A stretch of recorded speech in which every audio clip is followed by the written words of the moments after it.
இப்ப நம்ம எல்லாம் ஓரளவுக்கு அந்த பாதையில கொண்டு வந்துட்டோம். ஆனா பயணம் செய்யல பலகின்னு இருக்கு. எது சத்தியங்கிற தெளிவு நமக்கு எல்லாத்துக்கும் கொடுக்கப்பட்டாச்சு. ஞானங்களா கொடுக்கப்பட்டாச்சு, வேதமும் கொடுக்கப்பட்டாச்சு, தூரமும் கொடுக்கப்பட்டாச்சு. நம்ம எந்த அளவுக்கு அதை புரிஞ்சுக்கிட்டோம், அது எந்த அளவுக்கு நம்முடைய வாழ்க்கையில உணர்ந்துகிட்டோம், புரிதல நம்ம வாழ்க்கையை உணர்ந்தோமா, நம்ம நிலைமை உணர்ந்தோமா, விஷயம் புரியுது.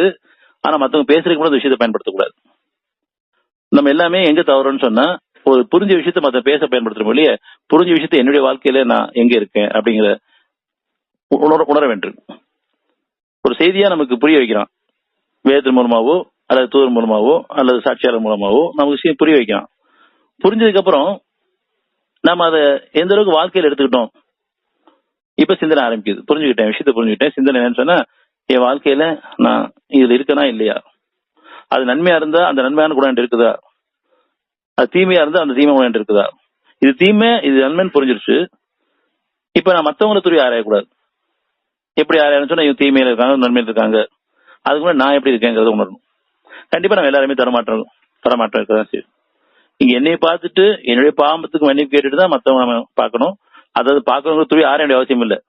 ஒரு குடும்பத்தில் இருக்கக்கூடியவங்களை ஒரு நிலை பார்க்கும் பொழுது அல்ல எல்லாமே நல்லதுன்னு சொல்ல முடியாது, எல்லாம் கெட்டதுன்னு சொல்ல முடியாது. நன்மை இங்க கலந்து இருக்குது. இப்போ அந்த நன்மைகளுக்கு நன்றி விடவும், அதை அதிகரிச்சு கேட்கணும், குறையிருக்கா நிறைவேற்றணும். அப்ப வாழ்க்கை எங்க இருந்து ஆரம்பிக்குதுன்னு சொன்னா நம்மகிட்ட இருந்து ஆரம்பிக்குது.